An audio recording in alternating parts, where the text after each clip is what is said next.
1864 году на острове Пасхи миссионеры увидели деревянные таблички, покрытые странными знаками. Они попросили людей, которые еще помнили старую культуру Рапа-Нуи, прочитать эти строки. Но никто не смог. Перед ними лежали слова их собственных предков, и эти слова уже стали немыми. Позже выяснилось, что таких табличек было гораздо больше, чем сохранилось сегодня. Часть была сожжена, как языческая память, часть исчезла в частных руках, часть погибла вместе с людьми, которые могли бы объяснить хотя бы порядок чтения. До нашего времени дошло около 2 десятков подлинных предметов с Ронга-Ронга, и каждый из них изучали, фотографировали, сравнивали, заносили в каталоги. Но ни одна строка не прочитана так, чтобы ученые могли сказать: «Да, это надежный перевод». Это видео не о красивых символах и не о романтике древних тайн. Это история о письменностях, которые существуют физически, на дереве, глине, камне, бронзе, нитях и печатях. Их можно взять в руки, измерить, сфотографировать, положить под микроскоп. Но между знаком и смыслом стоит пустота. Мы привыкли думать, что если текст сохранился, значит прошлое можно восстановить. Но иногда текст сохраняется, а голос исчезает. И тогда перед нами оказывается не просто список древних письменностей, а один большой вопрос. Сколько человеческой памяти лежит в музеях так близко к нам, что ее можно потрогать, и так далеко, что ее нельзя понять? Находка первая. Ронга-Ронга. Деревянные строки острова, потерявшего своих читателей. В 1864 году епископ Эжен Эйра, прибывший на Рапа-Нуи, заметил в домах островитян деревянные дощечки, покрытые повторяющимися знаками. Это были не случайные зарубки и не украшения для церемонии. Символы располагались рядами, как текст. На табличках видны птицы, рыбы, человеческие фигуры, растения, странные геометрические формы. Предметы были сделаны из дерева, иногда из старых досок, и уже тогда многие выглядели поврежденными. Самым странным было не то, что знаки существовали, а то, что люди вокруг них уже не могли объяснить, что именно на них написано. Исследователи позднее установили особый порядок чтения Ронга-Ронга. Строки идут бустрофидоном, но не обычным, а перевернутым. Читатель должен был прочитать одну строку, затем повернуть табличку на 180 градусов и читать следующую. Это не похоже на простую детскую игру с символами.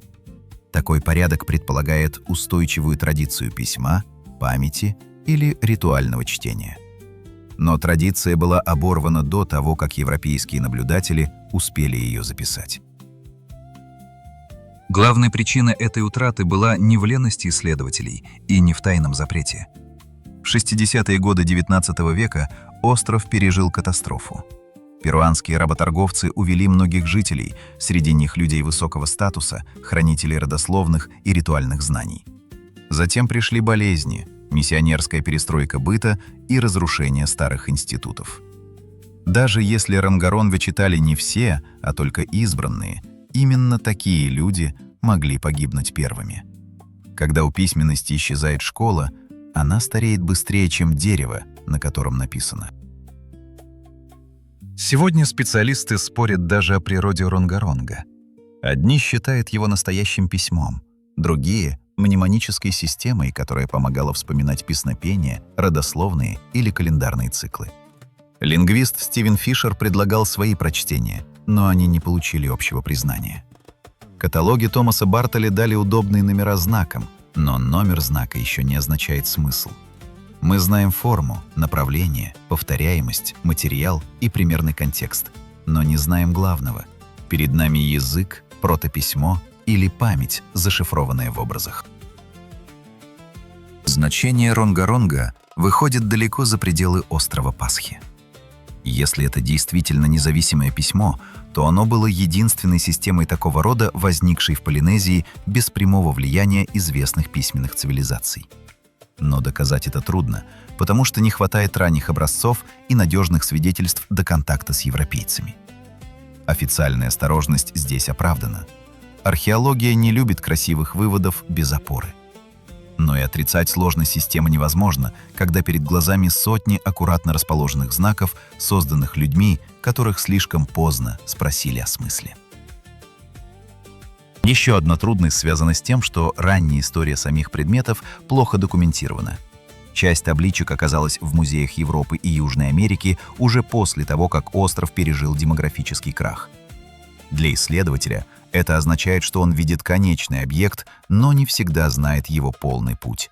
Кто держал его, где он хранился, как использовался, был ли связан с конкретным родом или церемонией. Даже материал иногда рассказывает больше о позднем обращении с табличкой, чем о первоначальном назначении. Поэтому Ронга-Ронга остается не только лингвистической, но и историко-этнографической задачей. Некоторые попытки прочтения строились на поздних рассказах островитян, Но здесь нужна особая осторожность. В конце XIX века информаторы могли помнить фрагменты песен, названий и ритуалов, но не обязательно настоящую технику чтения. Европейские собиратели часто задавали вопросы уже в мире, где старые институты были сломаны, а память адаптировалась к новой религии и новой власти. Это не делает свидетельства бесполезными, но оно заставляет отличать живое знание от реконструкции, сделанной людьми, которые сами стояли рядом с потерей. В таких табличках есть особая человеческая боль. Они не похожи на руины дворца, где можно измерить камень и восстановить план стены. Табличка мала, она почти домашняя, и потому утрата смысла чувствуется острее. Кто-то держал ее на коленях, водил взглядом по строкам, помнил, где надо повернуть дерево, и знал, какой голос должен звучать дальше. Теперь этот жест можно повторить, но голос уже не возвращается. Если смотришь этот канал впервые, подпишись, чтобы не пропустить следующий выпуск. Здесь мы разбираем только задокументированные факты, без теорий о пришельцах и без дешевой сенсационности. Идем дальше. Как думаешь, можно ли назвать письменностью систему, которую никто уже не может прочитать, но которую явно создавали как текст? Находка вторая. Линейное письмо. А. Архив минойцев, закрытый на языке без наследников. В 1900 году британский археолог Артур Эванс начал раскопки в Кносе на Крите. Он нашел дворцовые комплексы, печати, сосуды, склады, фрески и глиняные таблички с тонкими линейными знаками. Часть этих знаков позднее получила название линейного письма Б, а другая часть – линейного письма А. Внешне они казались родственными, будто одна административная система выросла из другой. Но эта близость стала ловушкой. Один потомок оказался читаемым, а его предшественник остался закрыт. Линейное письмо Б было расшифровано в 1952 году Майклом Вентрисом при важной поддержке Алисы Кобер и Джона Чедвика. Оказалось, что оно записывает раннюю форму греческого языка, которым пользовались микенцы. Линейное письмо А старше и связано с минойской цивилизацией, существовавшей на Крите до микенского господства. Многие знаки двух систем похожи, и это позволило приблизительно передавать некоторые слоговые значения. Но когда эти значения применяют к линейному письму А, получается язык, который не складывается в понятную греческую, семитскую, анатолийскую или иную известную систему. Корпус линейного письма А включает более 1000 надписей и фрагментов. Это таблички, сосуды, печати, надписи на камне, иногда очень короткие, иногда более развернутые. Многие тексты выглядят как хозяйственные записи, списки товаров, количество, имена или названия мест. В них есть признаки административной практики, а не литературной игры. Но административный текст без языка похож на бухгалтерскую книгу, где видны столбцы, но неизвестно, что именно считали. Ученые умеют различать некоторые диаграммы, повторяющиеся формулы и числовые обозначения. Они могут сказать, что такой-то знак, вероятно, связан с зерном, жидкостью, людьми или мерой. Они могут сравнить структуру табличек с линейным письмом Б и понять, где стоит количество, где объект учета, где, возможно, имя. Но это не полноценное чтение. Мы можем описать функцию документа, но не можем услышать язык человека, который его составил. Официальная наука не говорит, что линейное письмо А невозможно расшифровать навсегда. Она говорит осторожнее. Без знания минойского языка и без длинной билингвы задача остается крайне трудной. Розетский камень дал египетским иероглифам ключ, потому что один смысл был записан разными письменностями и языками. У линейного письма А такого ключа нет. И главный вопрос звучит просто. Что делать с архивом цивилизации, если сам язык этой цивилизации исчез из памяти соседей? Особую роль в изучении линейного письма А играет то, что оно не исчезло в пустоте. Его знаки частично перешли в линейное письмо Б, а это создает соблазн читать более древнюю систему через более позднюю. Но такой подход похож на попытку понять неизвестный язык только потому, что он записан знакомыми буквами. Русский, английский и латинский могут пользоваться близкой графической традицией, но один алфавит не делает их одним языком. Поэтому похожий знак еще не гарантирует похожее слово. Есть и другая проблема. Минойская письменность дошла до нас в основном через практические записи. Если бы сохранились длинные гимны, договоры или царские надписи, у исследователей было бы больше повторяющихся формул и контекста. Но таблички хозяйственного учета часто кратки, сухи и зависят от местных сокращений. Они были понятны людям внутри дворцовой системы, а не чужому читателю через 3500 лет. Архивы такого рода полезны, когда известен язык, и почти безжалостны, когда язык потерян. Минойский Крит часто показывает через фрески, дворцы и море. Но за этим красивым образом стояла повседневная бюрократия. Учет масла, шерсти, зерна, людей, святилищ, мастерских. Кто-то сидел за глиняной табличкой и записывал вещи, которые для него были обыденными, почти скучными. Именно это делает потерю языка особенно сильной. Мы видим не только великий миф о Минотавре, а рабочий стол древнего администратора, где каждая строка была ясной, пока не исчез мир, в котором она имела смысл. Находка третья. Протоинская письменность. 1000 печатей с текстами, слишком короткими для разгадки. В 20-е годы 20 века раскопки в Хараппе и Мохенджо-Даро открыли цивилизацию долины Инда. Перед археологами оказались города с улицами, дренажом, кирпичной планировкой, складами, ремесленными кварталами и тысячами печатей. На этих печатях часто изображены животные: бык, единорогоподобное существо, слон, носорог, тигр. Над изображениями идут короткие ряды знаков. Они выглядят как письмо, но до сих пор не дают себя прочитать. Корпус протоинских надписей насчитывает несколько тысяч объектов. Знаки встречаются на печатях, глиняных оттисках, керамике, металлических предметах и табличках. Исследователи выделяют сотни различных символов, хотя точное число зависит от того, считать ли варианты отдельными знаками. Средняя длина надписи очень мала, около 5 знаков. Для статистики это почти жестокое ограничение. Текст есть, но он слишком короткий, чтобы показать грамматику во весь рост. Иравата Махадеван составил один из наиболее известных корпусов и конкордансов инских надписей. Позднее исследователи, включая команду Раджеша Рао из Вашингтонского университета, применяли вычислительные методы к последовательностям знаков и сравнивали их с языками и неязыковыми системами.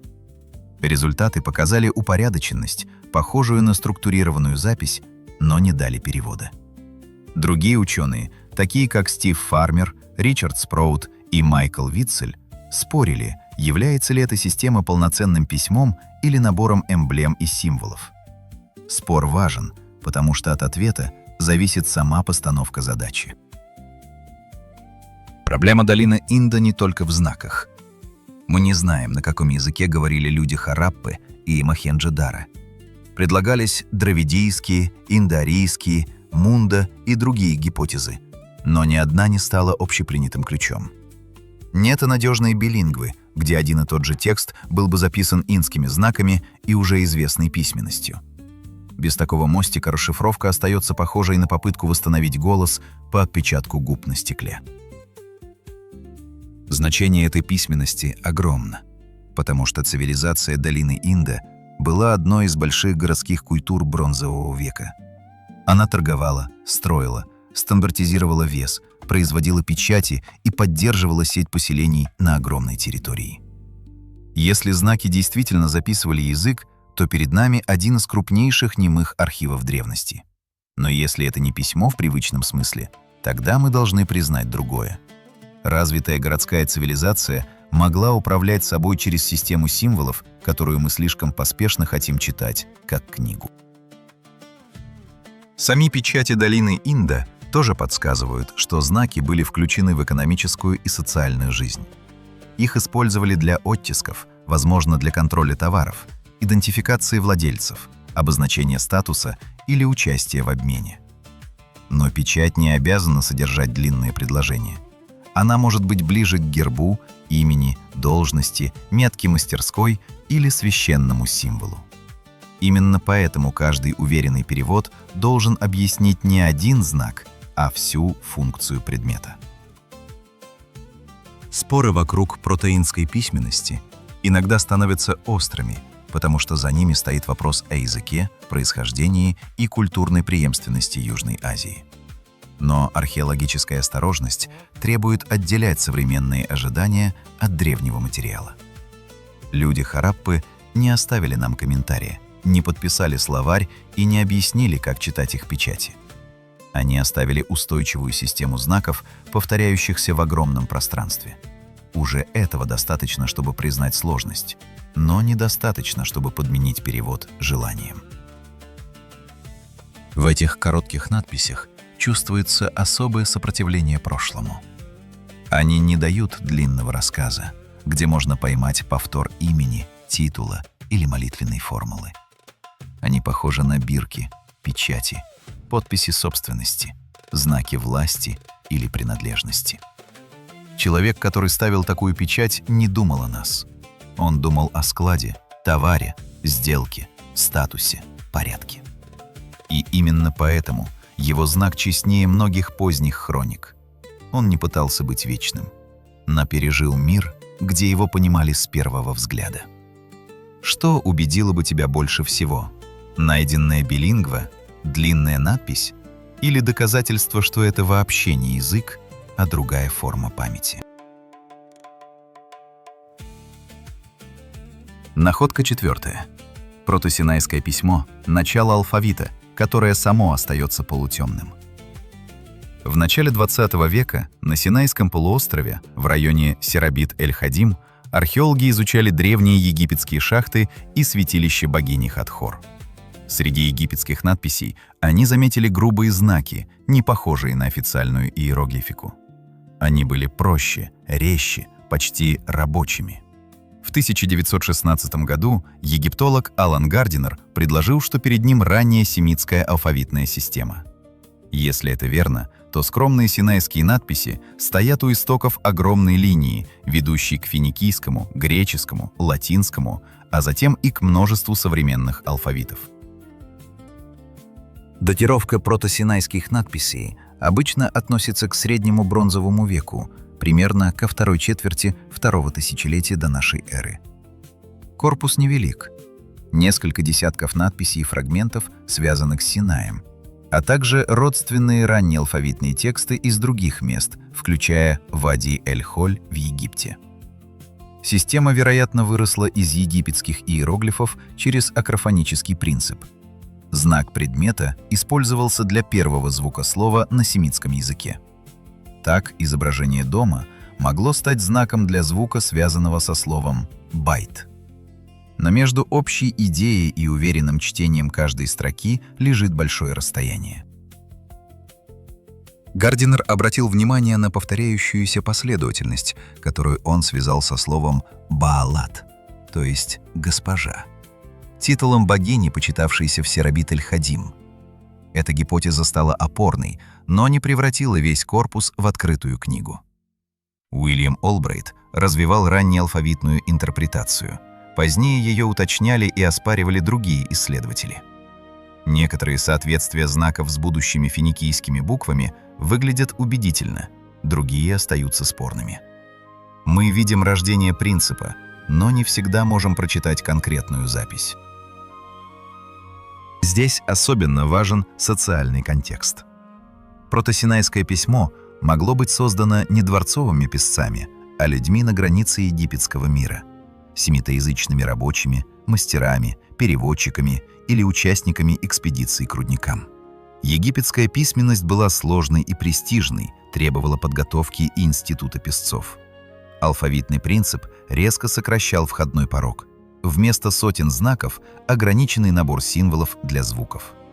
Но мы не знаем, кто первым сделал этот шаг и зачем именно там, среди камня, рудников и святилища. Значение протосинайского письма трудно переоценить, но его нельзя превращать в простую легенду о первой азбуке.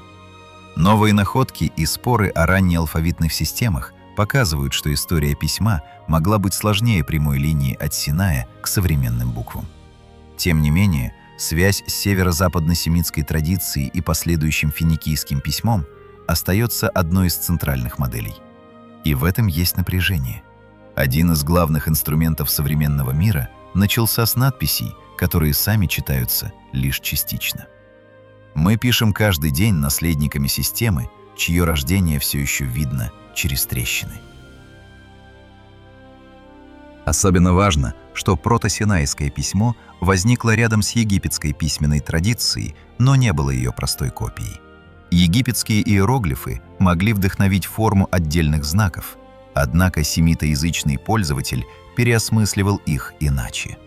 Для египетского писца знак был частью сложной системы, где образ, звук и смысл переплетались. Для раннего алфавита главным становился звук, извлеченный из названия предмета.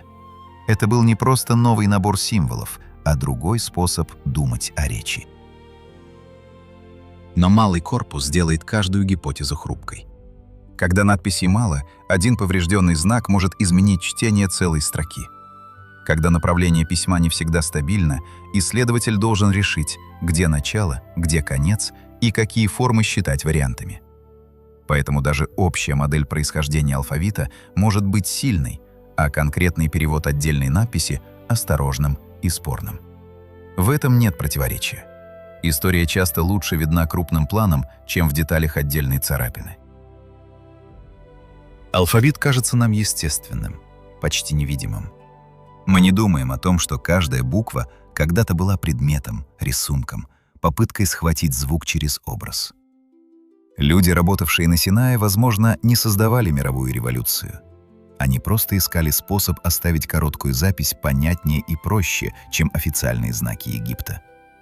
Иногда история меняется не в столице, а на краю рудника, где человек царапает на камне несколько букв и не знает, что через них будут говорить будущие империи. Находка 5. Письмо Пью. Бронзовые и каменные строки городов, скрытых равниной Мьянмы. В центральной Мьянме, на равнинах Иравади, археологи исследовали древние города Пью – Шерик-Шетра, Бейктхано, Халин и другие центры ранней городской культуры. Эти города существовали в первые века нашей эры и были связаны с буддийскими традициями, торговлей и культурными контактами с Индией. Надписи Пью встречаются на камне, урнах, печатях, металлических предметах и бронзовых пластинах. В синопсисе указано, что часть бронзовых табличек была обнаружена в 1988 году, но эту конкретную деталь нужно проверить по отдельному каталогу находок. Поэтому в сценарии честнее сказать «корпус надписи Пью известен по разным материалам» и продолжает уточняться специалистами. Пью относится к кругу брахмийских письменностей, пришедших из Индии и адаптированных в Юго-Восточной Азии. Некоторые ранние тексты содержат санскрит, пали и пьюские элементы, что создает частичные мосты для чтения. Исследователи Арло Гриффитс, Боб Хадсон, Марк Мияки и Джулиан Уитли подробно анализировали состояние корпуса и отдельные надписи. Их работа показывает, что речь идет не о полностью забытом наборе символов, а о сложной эпиграфической традиции с частично понятными слоями. Но частичное понимание не равно свободному чтению языка. Главная трудность в том, что пьюский язык исчез как живая традиция. Он относится к тибето-берманскому кругу, но не имеет простого современного потомка, который можно было бы поставить рядом с текстом как ключ. В некоторых случаях параллельные санскритские или палийские элементы помогают понять религиозный контекст, имена или формулы. Но когда текст переходит к собственно пьюскому материалу, уверенность резко падает. Получается странная ситуация. Письмо известно, языковая семья в общих чертах понятна, а конкретная строка все равно сопротивляется. История городов. Пью добавляет к этому еще один слой.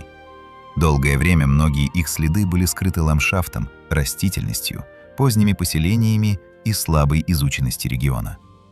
Аэрофотосъемка и археологические обследования помогли лучше увидеть городские контуры, стены, рвы, ступы и планировку. Перед нами не изолированные деревни, а развитые центры ранней государственности. Надписи в таком мире были не украшением, а частью власти, веры и памяти. Значение письма. Пью в том, что оно показывает, как легко исчезает письменная культура даже там, где есть религия, города и внешние связи. Буддизм сохранил множество текстов на пали и санскрите, но местный язык не получил такой же непрерывной линии передачи. Официальная наука может читать часть контекста, но не весь человеческий слой.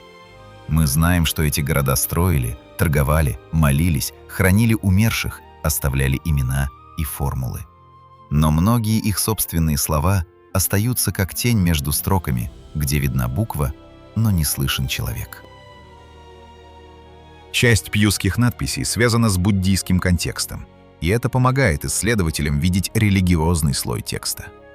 Санскритские и палийские формулы часто более узнаваемы, потому что они принадлежат к широкой письменной традиции Южной и Юго-Восточной Азии. Но местный язык в таких памятниках не становится полностью прозрачным от соседства с известными словами. Он как человек, стоящий рядом с переводчиком, который переводит только начало фразы и замолкает на самом важном месте. Пьюские города важны еще и потому, что они показывают раннюю сложность Бирмы до Баганского царства. Их стены, рвы, ступы и урбанистические следы говорят о долгой организации пространства. Письменность была частью этой организации, но не единственным ее выражением. Когда письменный язык исчезает, археологу приходится соединять камень, план города, погребальные урны, монеты, религиозные образы и иностранные сообщения. Так появляется картина общества, где многое доказано материально, но собственный голос остается неполным. В письме Пью нет громкой театральности. Оно не стоит на далеком острове и не выглядит как фантастическая пиктограмма. Это спокойные надписи городов, которые когда-то были живыми центрами равнины. И все же их молчание не меньше. Иногда прошлое исчезает не потому, что его уничтожили за один день, а потому что новый язык, новая власть и новая память постепенно закрывают старый голос, пока он не остается только в бронзе и камне. Находка 6. Запотекская письменность. Каменные имена побежденных, которые больше никто не произносит. В долине Оахаки, на территории современной Мексики, археологи изучали Сан-Хосе-Маготе и Монте-Альбан, центры ранней запотекской культуры. Один из самых известных объектов – монумент 3 из Сан-Хосе-Маготе, каменная плита с фигурой пленника и знаками между ногами изображения. Этот памятник обычно датируют временем до 500 года до нашей эры. Он считается одним из самых ранних свидетельств письма в Мезоамерике. Но его знаки не читаются как открытый текст, хотя их связь с календарной системой просматривается. Запотекская письменность развивалась в мире, где власть, война, календарь и ритуал были тесно соединены. На Монте-Альбане найдены многочисленные резные камни, включая так называемые фигуры дансантес, которые сегодня чаще понимают не как танцоров, а как изображение пленников или побежденных врагов. Рядом с фигурами встречаются глифы, возможно, имена, названия мест или календарные обозначения. Позднее на здании X были размещены каменные плиты, которые Альфонсо Каса связывал с завоеванными областями. Но даже там, где общий политический смысл вероятен, точное чтение остается ограниченным. Исследовательница Джойс Маркус посвятила много работ раннему письму Оахаки и политической истории Монте-Альбана. Она показала, что письменные знаки могли служить инструментом государственной власти, фиксируя победы, подчинение соседей и ритуальный порядок. Некоторые календарные элементы распознаются, потому что мезоамериканские системы счета дней имеют широкие параллели. Но календарь еще не язык целиком. Можно понять, что знак связан с днем, именем или местом, но не восстановить всю фразу. Испанское завоевание разрушило многое, что могло бы помочь поздней расшифровке. В Мезоамерике устные традиции, рукописные кодексы, местные школы и элитная память были повреждены войной, миссионерской борьбой с местными культами и перестройкой общества. В случае майя сохранившиеся тексты, поздние источники и длительная работа эпиграфистов позволили добиться большого успеха. У запотекского письма ситуация сложнее. Корпус меньше, традиция прервалась сильнее, а знаки часто слишком привязаны к политическим монументам. Камень пережил царей, но не сохранил их произношение. Значение запотекской письменности в том, что она ломает привычную схему, будто письмо в Америке — это прежде всего майя или поздние ацтекские кодексы. В Оахаке письменная фиксация власти появилась очень рано, почти на пороге мезоамериканской государственности. Но чем раньше система, тем меньше вокруг нее поясняющих источников. Официальная осторожность здесь снова не слабость, а честность. Мы видим, что знаки были важны, но не можем уверенно сказать, какие именно слова стояли за каждым каменным именем. Запотекские глифы также напоминают, что ранняя письменность не всегда начинается с поэзии или философии. Очень часто первые тексты связаны с властью. Кто подчинил кого, какой день был важным, какой правитель имел право на память. Письмо становится инструментом порядка, а порядок в древних государствах нередко строился через насилие. Поэтому монумент с пленником и знаками рядом с ним может быть одновременно документом, ритуальным объектом и политическим заявлением. В отличие от майя, где позднейшая дешифровка опиралась на большой корпус, календарные знания и сравнительно богатую традицию исследований, запотекская система дает меньше материала. Отдельные глифы можно сопоставлять, группировать и связывать с датами, но этого не хватает для полного восстановления фонетики. Даже если знак обозначал имя, мы можем не знать, было ли это личное имя, календарное имя, название места или титул. Камень сохраняет форму, но не объясняет категорию. Именно поэтому осторожность здесь важнее красивой версии. У этих плит тяжелый человеческий смысл. Если многие надписи действительно связаны с пленниками и завоеваниями, то перед нами не нейтральный архив, а память о поражении. Камень фиксировал не только власть победителя, но и исчезновение голоса побежденного. Мы смотрим на знак, который, возможно, был именем человека или города, и не можем произнести его правильно. Это молчание не пустое, оно похоже на оборванную церемонию, где жест остался, а слова ушли. Находка 7. Кипу инков. Узелковая память, где числа прочитаны, а истории еще молчат. В Перу испанские хронисты столкнулись с необычной системой записи, связками разноцветных нитей с узлами, подвесами, направлениями скручивания и разной структурой. Инки называли такие записи кипу. Это были не украшения и не простые счетные веревки. Ими пользовались специалисты, которых называли кипу-камайок. Они хранили сведения о налогах, складах, населении, повинностях, дорогах и, по свидетельствам колониальных авторов, могли передавать рассказы, законы и историческую память. Но после завоевания большая часть кипу была уничтожена или потеряла своих читателей. Числовая часть кипу расшифрована лучше всего. Узлы и их положение на подвесных шнурах часто отражают десятичную систему счета, где место узла указывает разряд.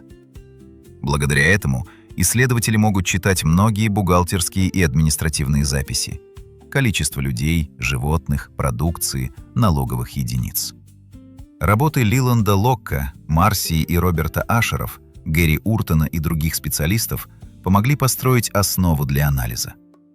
Но когда речь заходит о нечисловом содержании, уверенность становится гораздо ниже. Сохранилось около 900 кипу, хотя оценки меняются по мере каталогизации музейных собраний. В гарвардском проекте базы данных кипу исследователи сравнивали структуру шнуров, цвета, узлы, направление скручивания и иерархию подвесов. Гэри Уртон предполагал, что комбинации таких признаков могли образовывать сложную семиотическую систему, где информация кодировалась не только числом. Сабина Хайланд в 2017 году описала два поздних анских кипу письма как возможное свидетельство того, что некоторые кипу могли передавать фонетическую или именную информацию. Но это не означает, что все нарративные кипу уже прочитаны. Проблема кипу особенно сложна, потому что это не письмо в привычной плоскости. Здесь важны цвет, материал, узел, направление, расстояние, порядок шнуров, возможно, даже тактильное чтение. Европейский глаз привык искать знак на поверхности, а кипу требует думать о тексте как о предмете, который держат, перебирают пальцами и читают через структуру. Испанские власти часто воспринимали такие записи как опасную языческую память, потому что они могли поддерживать старые обязательства, родословные и историю общин. Уничтожение кипу было не только религиозным жестом, но и ударом по административной памяти Анд. Значение кипу в том, что оно заставляет пересмотреть само слово «письмо». Мы привыкли считать настоящим текстом то, что похоже на буквы или иероглифы. Но Инкская империя управляла огромной территорией без известной алфавитной письменности, используя дороги, гонцов, память специалистов и узелковые записи. Если нарративные кипу действительно передавали истории и законы, тогда перед нами одна из самых необычных информационных систем в истории. И главный вопрос остается открытым. Сколько смысла спрятано не в форме знака, а в способе завязать нить?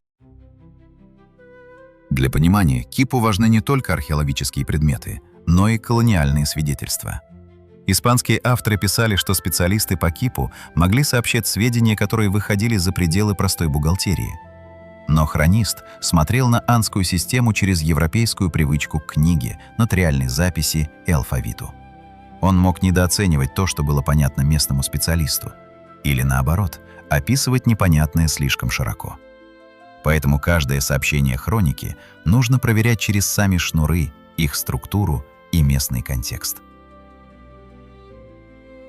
Современные исследования все чаще показывают, что кипу нельзя свести к одному правилу. Одни связки действительно выглядят как учетные таблицы, другие устроены сложнее и могут отражать социальные категории, имена, происхождение или сообщения между общинами. В поздних андских традициях узелковые записи иногда продолжали жить уже после падения империи инков. Это значит, что перед нами не мертвый музейный курьез, а система с длинной и изменчивой историей. Но именно эта изменчивость мешает сделать простой универсальный ключ. Есть что-то тихое и почти личное в этих шнурах. Глина трескается, камень стирается, дерево горит, а нить кажется слабее всего. Но именно нить сохранила числа империи, пережила склады, дороги и людей, которые знали ее порядок. Она лежит в музейном ящике, и ее нельзя читать только глазами. Нужно представить руку, которая перебирает узлы и вспоминает не только количество, но и события. Если такие разборы тебе близки, подпишись на канал. Мы продолжаем искать не сенсации, а те места, где реальные документы прошлого задают вопросы сильнее любых выдумок. Что для тебя убедительнее? Письмо на камне или память, завязанная в узел, если обе системы держали целую цивилизацию? Все эти письменности связывает не форма знаков, а одна утрата. Ронга-ронга лежит на дереве, линейное письмо А на глине и сосудах, инские знаки на печатях, протосинайские буквы на камне, пью на бронзе и каменных надписях, запотекские глифы на монументах, кипу на нитях. Материалы разные, цивилизации разные, эпохи разные. Но во всех случаях сохранился носитель и исчез контекст, без которого носитель не становится голосом. Мы часто представляем прогресс как прямую линию. Сначала люди ничего не знали, потом научились писать, потом каждое новое поколение понимало больше предыдущего. Эти находки показывают более сложную картину. Человечество не только накапливает знания, но и теряет его. Иногда быстро, иногда почти незаметно. Письменность может существовать, но умереть как практика. И тогда будущее получает не сообщение, а оболочку сообщения. Самое важное здесь не романтическая тайна, а дисциплина незнания. Хороший исследователь не обязан превращать каждый знак в сенсацию. Иногда честнее сказать: мы видим порядок, но не знаем языка. Видим числа, но не знаем рассказа. Видим имя, но не можем его произнести. Это не поражение науки. Это напоминание о том, что прошлое не обязано открываться только потому, что мы пришли позднее с камерами, базами данных и компьютерами. Представь одну деревянную табличку ронга-ронга в музейной витрине. Она небольшая, темная, с неровной поверхностью, покрытой рядами фигур. Свет падает на нее сверху. Стекло отделяет зрителя от дерева, а рядом стоит аккуратная подпись с датой, местом и названием. Все известно, кроме смысла. Табличка не спорит, не объясняет и не просит верить. Она просто лежит и молчит. Какую из этих систем ты бы хотел увидеть расшифрованной первой? Деревянные строки Рапа-Нуи, глиняные архивы Крита, печати долины Инда или узлы инков?